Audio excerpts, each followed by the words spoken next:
ISKCON के प्रयासों से श्री श्री राधा मदन मोहन जी मंदिर का उद्घाटन हो रहा है।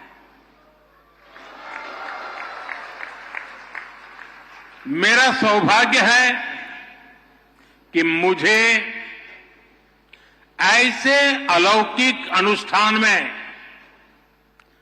अपनी भूमिका निभाने का पुण्य प्राप्त हुआ है। ये इस्कॉन के संतों का अपार स्नेह और अपनापन है। श्रील प्रभुपाद स्वामी का आशीर्वाद है। मैं सभी पूज्य संतों का आभार करता हूं, उनके चरणों में प्रणाम करता हूं। मैं अभी देख रहा था श्री राधा मदन मोहन जी मंदिर परिषद की जो रूपरेखा है, इस मंदिर के पीछे जो विचार है, इसका जो स्वरूप है, उसमें अध्यात्म और ज्ञान की संपूर्ण परंपरा के दर्शन होते हैं। मंदिर में ईश्वर के विविध स्वरूपों के दर्शन होते हैं, जो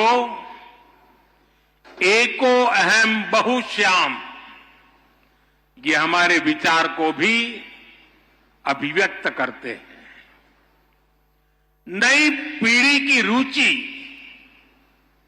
और आकर्षण के अनुरूप यहां रामायण, महाभारत, उसको समेटे हुए उस पर आधारित म्यूजियम भी बनाया जा रहा है।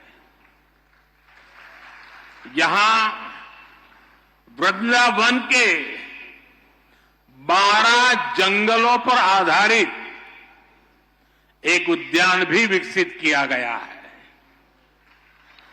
मुझे विश्वास है ये मंदिर परिसर आस्था के साथ साथ भारत की चेतना को भी समृद्ध करने का एक पुण्य केंद्र बनेगा।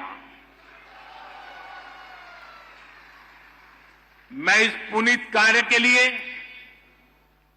इस्कॉन के सभी संतों और सदस्यों को और महाराष्ट्र के लोगों को बहुत बहुत बधाई देता हूं। साथियों, आज इस मौके पर मुझे परम श्रद्धेय गोपाल कृष्ण गोस्वामी महाराज का भावुक स्मरण भी हो रहा है। इस प्रोजेक्ट में उनका विजन जुड़ा हुआ है। भगवान श्री कृष्ण के प्रति उनकी अगाध भक्ति का आशीर्वाद जुड़ा हुआ है।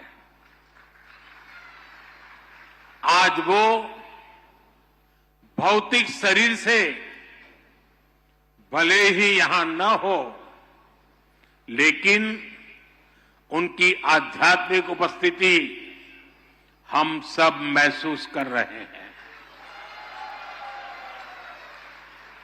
मेरे जीवन में तो उनके स्नेह का, उनकी स्मृतियों का एक अलग ही स्थान है। उन्होंने जब विश्व की सबसे बड़ी गीता का लोकार्पण करवाया तो उसके लिए मुझे आमंत्रित किया और मुझे भी वो पुण्य प्रसाद मिला। श्रील प्रभुपाद जी की 125वीं जन्म जयंती के अवसर पर भी मुझे उनका सानिध्य प्राप्त हुआ था। मुझे संतोष है कि आज मैं उनके एक और सपने को पूरा होते देख रहा हूं, उसका साक्षी बन रहा हूं। साथियों, दुनिया भर में फैले इस्कॉन के अनुयायी भगवान श्री कृष्ण की भक्ति के डोर से बंधे हैं। उन सबको एक दूसरे से कनेक्ट रखने वाला एक और सूत्र है जो 24 घंटे हर भक्त को दिशा दिखाता रहता है। ये श्रील प्रभुपाद स्वामी के विचारों का सूत्र है। उन्होंने उस समय वेद, वेदांत और गीता के महत्व को आगे बढ़ाया जब देश गुलामी की बेड़ियों में जकड़ा था। उन्होंने भक्ति वेदांत को जन सामान्य की चेतना से जोड़ने का अनुष्ठान किया। 70 वर्ष की आयु में जब लोग अपने कर्तव्यों को पूरा मान चुके होते हैं, उस समय उन्होंने इस्कॉन जैसा मिशन शुरू किया। इसके बाद उन्होंने लगातार दुनिया भर का भ्रमण किया, श्री कृष्ण के संदेश को दुनिया के कोने कोने में ले गए। आज दुनिया के हर कोने में करोड़ों लोगों को उनकी तपस्या का प्रसाद मिल रहा है। श्रील प्रभुपाद स्वामी की सक्रियता, उनके प्रयास आज भी हमें प्रेरित करते हैं। साथियों, हमारा भारत एक असाधारण और अद्भुत भूमि है।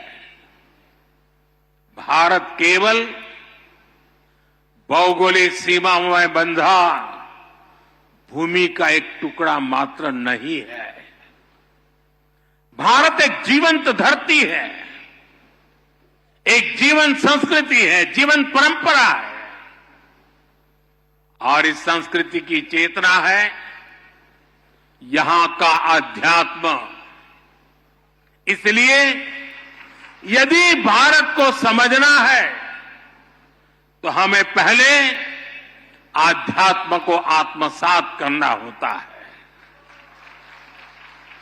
जो लोग दुनिया को केवल भौतिक दृष्टि से देखते हैं, उन्हें भारत भी अलग अलग भाषा और प्रांतों का समूह नजर आता है।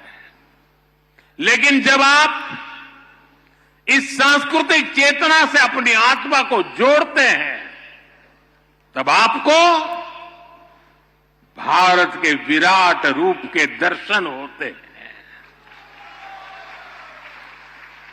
तब आप देख पाते हैं सुदूर पूरब में बंगाल की धरती पर चैतन्य महाप्रभु जैसे संत अवतरित होते हैं। पश्चिम में महाराष्ट्र में संत नामदेव, तुकाराम और ज्ञानदेव जैसे संतों का अवतरण होता है। चैतन्य महाप्रभु ने महावाक्य मंत्र जन जन तक पहुंचाया। महाराष्ट्र के संतों ने राम कृष्ण हरि के मंत्र से आध्यात्मिक अमृत बांटा।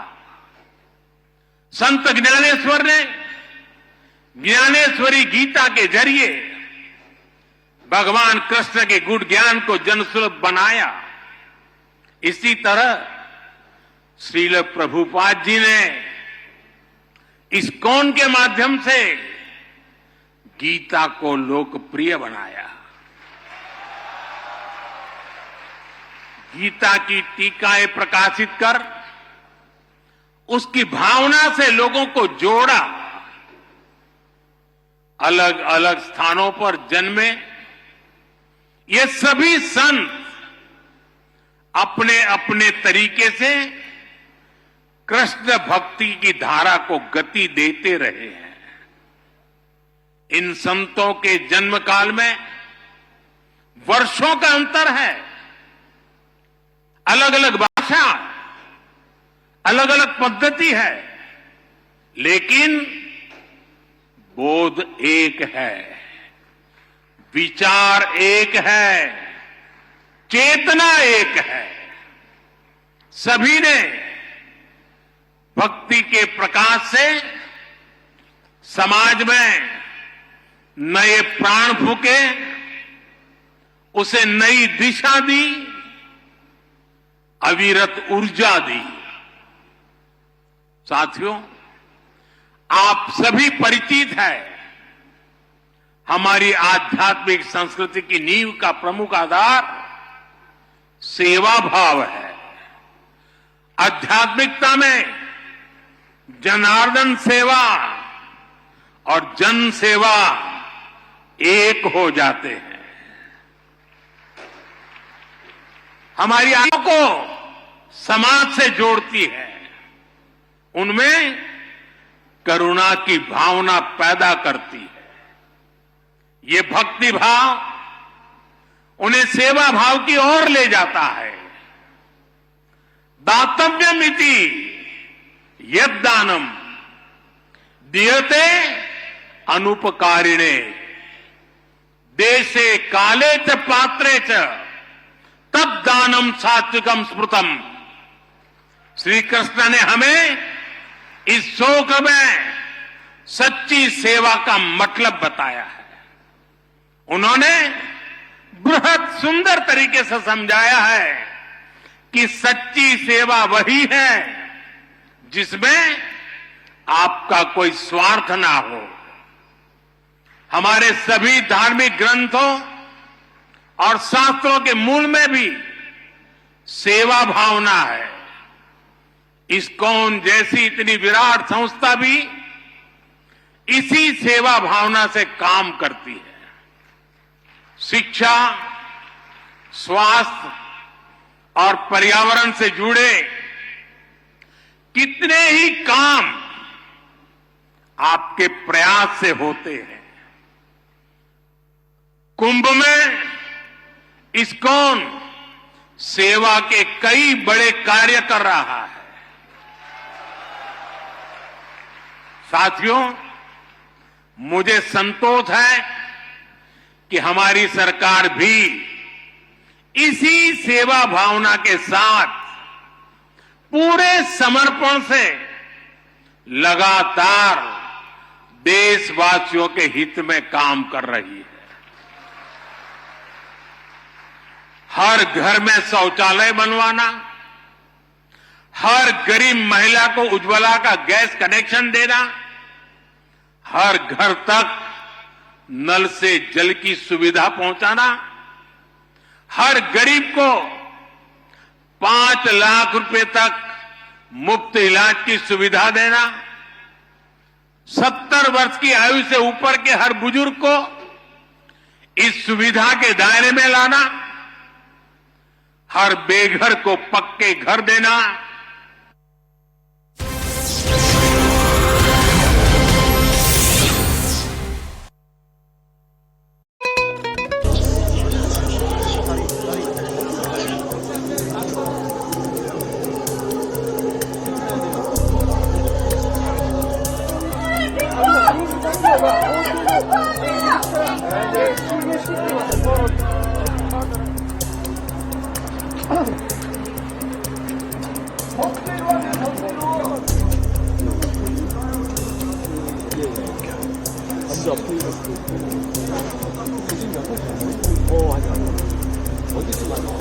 사람을 아예 전동 시간을 잘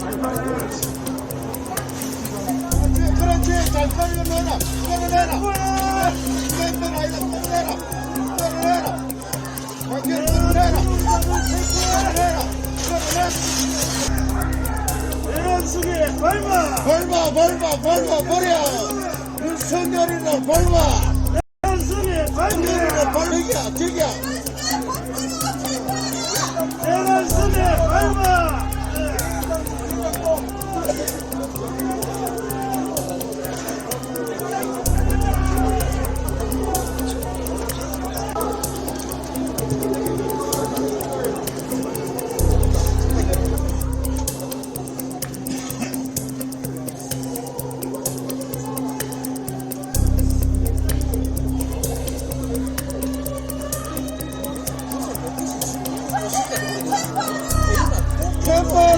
체포하라.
ये इसी सेवा भावना के साथ समूह के साथ किए गए कार्य हैं जो मेरे लिए हमारी महान सांस्कृतिक परंपरा का प्रसाद है।